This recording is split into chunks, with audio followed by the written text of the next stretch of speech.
everybody. This is Sam from SD Media, and I'm at Shady Grove Church in Cornelia, Georgia. And I'm here interviewing Portia Burns, correct? That's me. Yes. So, tell me a little bit about yourself. Well, I'm a music person of all trades. I'm the minister of music here at Shady Grove. I'm also the youth pastor here. I am an adjunct professor of music at Brennan University, where I'm in charge of the gospel choir there. I teach private music lessons in piano, voice, percussion, and I also write my own music. So I do a lot of stuff, but it's all music based, and I love it. I even DJ on the side if you need a DJ. You DJ? Yeah, just a little bit. It's nothing big. Something I picked up in college just to kind of, make a few coins. I can keep the party going a little bit. You have real turntables or? Oh, no, I'm not that advanced. That's why I say I dabble in it. It's just... With a laptop? Yeah, just keep the playlist continuous. Okay, cool. So, as I can hear, you have been birthed with music in your bones. So, since you've been birthed with it, tell me a little bit about your journey, how you started. Well, according to my parents, I was singing before I could talk. Singing was more clear than even things that I said. Music has always been a part of my life. There's something about you I adore, and I can't help but love you so much more. If you knew exactly how I feel, you would know this love is for real. Every night on my knees I pray for the Lord to send you my way. So I hope you hear what I say. I really, really want you to stay. Stay with me forevermore. Stay with me forevermore. Stay with me forevermore. Stay with me forevermore. Okay, that was beautiful. Both of my parents sing. My mom plays the piano. Our whole family is just musically oriented.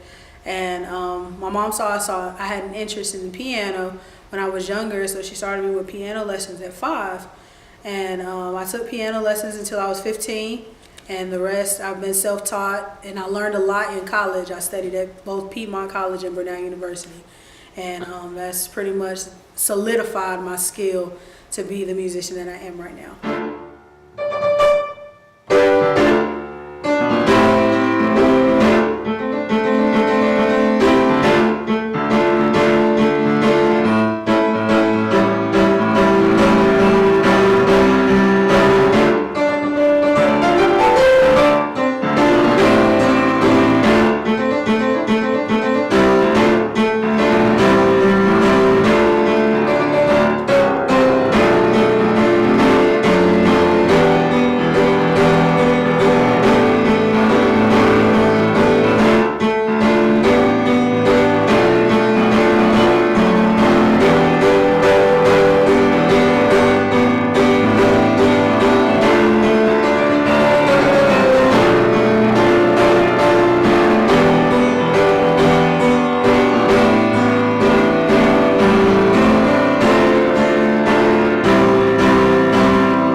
Okay, so on the piano, can we call you a prodigy? Oh, I wouldn't say prodigy, but I am skilled. Thanks be to God. I practice. I don't know anybody that gets good at what they do without practicing. So I do practice. So What is your routine on practice? I usually start with a song that's giving me the most trouble. I work the trouble spot over and over until I get it smooth, and then I take it from the top and make sure that it's connected. Yeah, how many hours do you practice a day? I only practice 30 minutes a day. Every day, 7 days? Every day. 30 minutes every day. That way, I'm not so wore out just wearing myself out in practice. Trying to do a full 2 hours. There's no reason for that. Nobody should do that. So, if I had an interest in learning how to play the piano, I know nothing about it, how would I start? The first thing you need to know, I tell everybody, knowing just the regular lines and spaces on your staff, knowing what your keys are on the piano, that's where it starts. Whether you play by ear or by music, you need to know those essential things in order to build your skill. And nowadays, even though I teach it, I tell anybody, that's already kind of got a hankering for it, YouTube can teach you just about anything nowadays. But it's to a point, I believe, because to a point, yeah. The reason why I say to a point, because some of the shows, they're edited and that's not their profession, and so they drop out like the key things. You get there and you go, what happened? But then you figure it out. But it is true, you can learn a lot from YouTube. But I think you gain most of your skill by having somebody be hands-on with you to show you those step-by-step things, and that's why I do what I do. I love it. Okay, so I see how you got your start. So, do you have any music right now that you're thinking, working on? What do you do? I'm working on 2 albums actually right now. One with my gospel inspirational group. Our name is Val. We go by Vessels of Worship. And that's called Scripted Life. The reason we titled it that is because every song is a Bible verse as opposed to being an actual title. And that's one project. Then I'm working on a solo project of my own called The Love Spectrum, which is R&B type vibe. And I know some people are just like, how you gonna do gospel and do R&B? I just feel like as long as it's not vulgar, all things are to the glory of God. God is love, so why wouldn't you be able to do R&B? So I don't feel any way doing R&B or gospel. Well, since you brought that up, what is the issue? I hear a lot of people talking about if you're saved, you can only do gospel music, and you fell away from God if you're doing R&B. I never could understand that. I think it's kind of one of those things that it's all in how you speak. It's all in what you entertain. It's all in your image. If your image is still wholesome, you're not out here vulgar, you're not doing any and everything, the way you live your life speaks your relationship with God. And I think people get so over religious that they miss relationship. So if your relationship is secure, then it shouldn't matter, if I'm singing about love or if I'm singing about Jesus. All of it, God gave me this talent, and I feel like I should explore, all facets of it. I just don't have to lose myself in the process, Okay, good. I'm glad we got there, because this is something that I think about. If you only use your talent just to sing gospel, what about the people that are lost? Don't they deserve an opportunity in some sort of way to be reached? They do. You can't just reach people in one lane. I think of even my dad, who's the pastor here. My dad, will use his testimony of where he's been to reach people in that same bracket. And if you only talk about where you are now, then how do you expect people that are looking at it, they just like, well, I'm here. How am I going to get here? You have to go with them through that journey. Plus, everybody doesn't listen to gospel music. I'm very well aware of it. But if you have that spark, there's going to be something about you that reaches people. And you're going to be able to have those open conversations with people that you never thought you would before. That's cool. That's cool. So tell me about your project. First, we'll talk about the secular project. Okay, the Love Spectrum.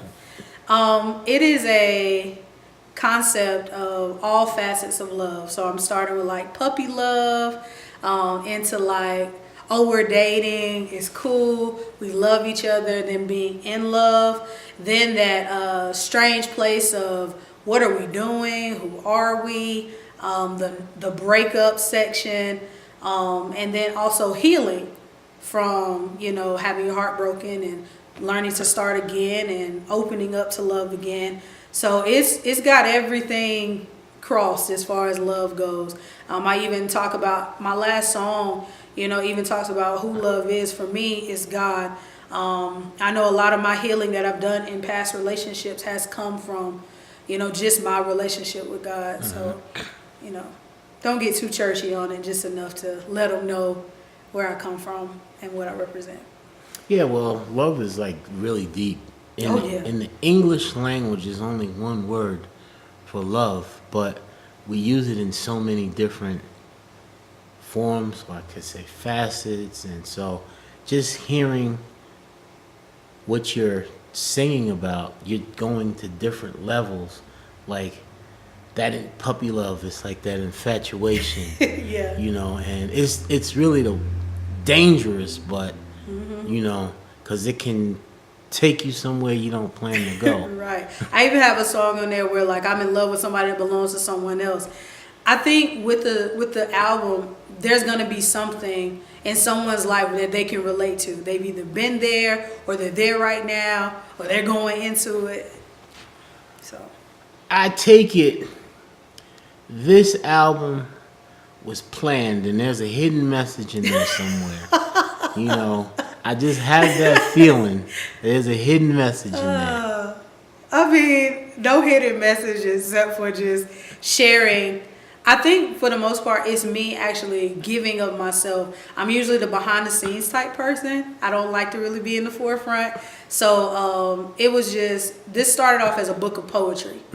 And I decided to transform it into an album. So no, there's no hidden message outside of that. Just all of them are connected to relationships I have been in, though. Okay. And if you did date me, you're probably gonna know which song is yours. Okay. Wow. But it's interesting, what you're doing. Now, I know you're in the R&B. Do you like hip hop at all? Oh yeah, I love it. Who do you listen to? My favorite hip hop, I'm gonna have to go with J. Cole, just off top. I like a lot of indie stuff as well. But it's something about J. Cole as far as like my generation goes. He's so pure. When I say pure, I mean like he's gonna give it to you straight up. You know, that's hip hop wise. If I'm thinking rap, I'm gonna probably go with Drake. You know, I like the fact that Drake dabbles in everything and he's still consistent. I like that. I don't care if he has a ghostwriter or not. I like Drake. Kendrick Lamar. If we gonna go old school, and you know, I like Jay-Z. I like the old heads. Jay-Z, Nas, Biggie, Tupac. Okay. So you know a little bit. Yeah, A little bit. I'm well rounded in all music. Okay, that's cool. Well, you said you went to college, and so then you also had Street University. Yes, that's it. That's where we started. Yeah. So, wow. What is it about the indie artists that you like about it? You said you liked them. I love indie music because there's no restriction. They're free to be themselves. They don't have to fit into a mold of anybody else. If you listen to indie artists as opposed to mainstream artists, indie artists all sound different. And that's how music used to be. It used to be when you heard a lick, you know, come on, you heard, you knew you was listening to the Isley Brothers. It was something about each band or each artist that just stood out. And that's what I still like about indie music, because it's that same way. Mainstream music, a lot of it sounds similar to the point where it's just like, oh, who is this again? Oh, who is this? And unless you're a diehard fan, sometimes you don't even know who you're listening to. Okay. My question is, with your album and all the work you're doing, what is the goal? Would you want to be signed, or do you want to be an independent? What's I your would take prefer on it? to be an indie artist. Like I said, I don't like anybody stifling my creativity, and me having to fit a certain agenda. As an indie artist, I can be all of myself.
I just want to be a name where, like, if somebody says my name, they're like, oh, I know who that is.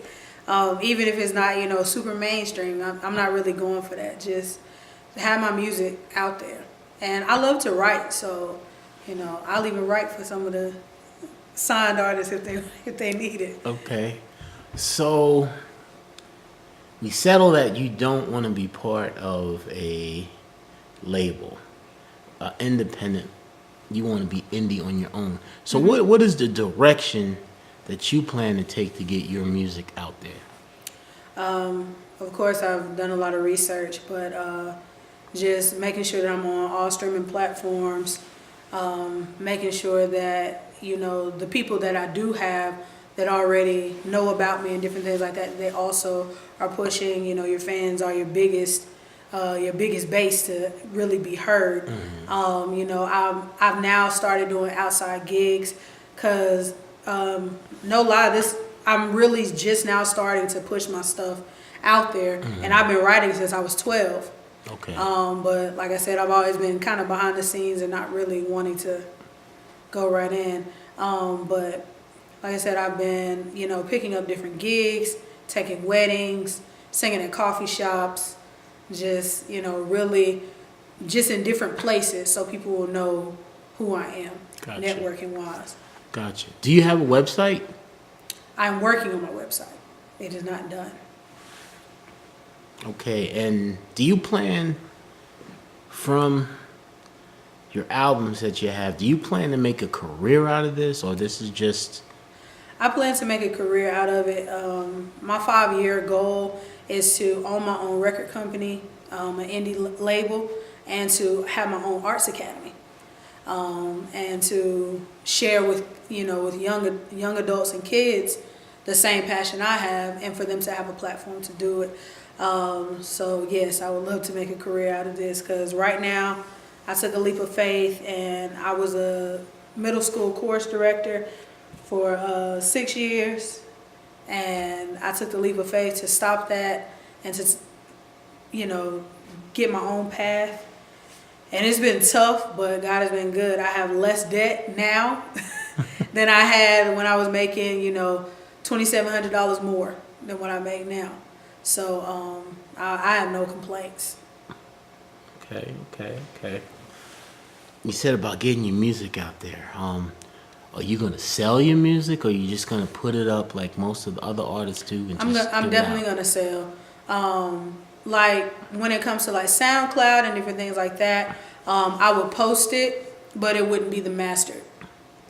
Cause you know how sometimes people can still snatch your stuff no matter how many things you go through. There are many websites that have you go from like video to MP3 or whatever.